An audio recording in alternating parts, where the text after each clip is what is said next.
Assalamualaikum warahmatullahi wabarakatuh.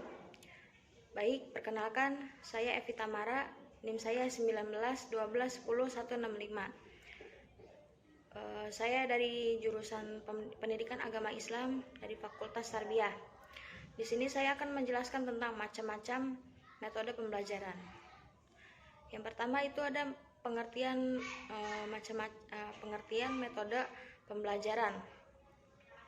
Metode pembelajaran itu adalah sebuah proses yang sistematis dan teratur yang dilaksanakan oleh guru atau pendidik agar mencapai tujuan. Nah, ada pendapat lain yang mengatakan bahwa metode pembelajaran itu adalah sebuah strategis atau taktik yang dalam kegiatan para siswa agar mencapai tujuan yang baik. Nah, yang kedua itu ada metode, macam-macam metode. Seorang guru tidak hanya memahami pengertiannya saja, melainkan harus memahaminya lebih dalam. Nah, di sini ada macam-macam metode. Yang pertama itu ada metode ceramah, ada metode diskusi, ada demonstrasi, ada ceramah plus, ada resitasi,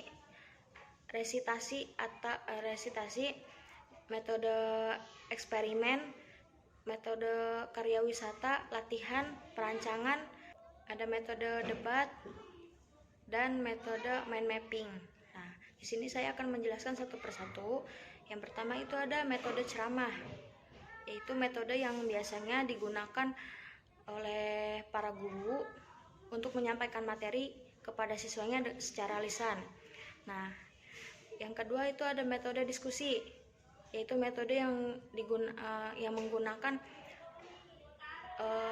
para siswa itu untuk belajar memecahkan masalah. Nah, demonstrasi itu metode pembelajaran yang menggunakan cara praktikum agar si siswa ini paham dengan materi apa yang sedang dipelajari. Dan yang keempat itu ada metode ceramah plus, yaitu sama dengan seperti metode ceramah, tetapi cuma tidak hanya ceramahnya saja, melainkan ada diskusi, tanya jawab, dan lain-lain. Nah, yaitu yang kelima ada metode resitasi. Metode resitasi ini metode yang biasanya para siswa itu untuk meresum materi yang sudah dipelajari. Nah, yang keenam itu ada metode eksperimen. Nah, metode eksperimen ini biasanya dengan cara percobaan atau praktikum di laboratorium. Kan tadi kan ada yang praktiknya saja. Nah, yang ini praktiknya di laboratorium agar para siswa ini paham dengan materi yang sedang dipelajarinya.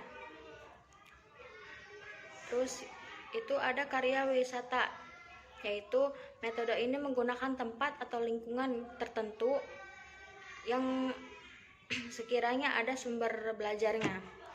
Nah, yang ke-8 itu ada metode latihan. Nah, metode latihan itu metode pembelajaran yang dilakukan dengan melatih keterampilan para siswa dengan merangsangnya.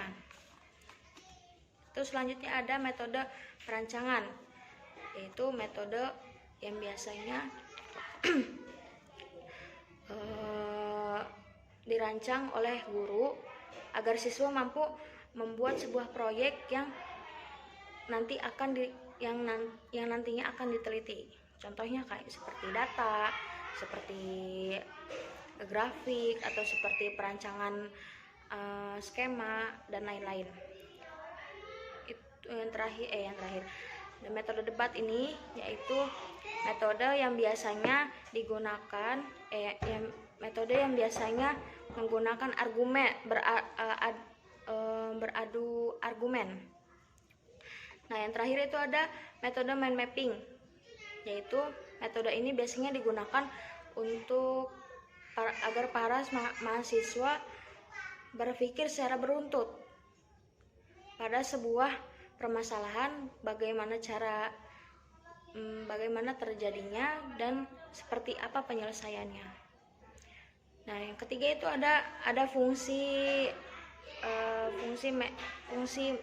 metode pembelajaran, yaitu yang pertama sebagai strategi pembelajaran pastinya, yang kedua itu ada sebagai alat mencapai tujuan, yang ketiga itu ada sebagai alat motivasi estetik. Mungkin hanya itu yang dapat saya sampaikan. Mohon maaf kurang lebihnya. Wassalamualaikum warahmatullahi wabarakatuh.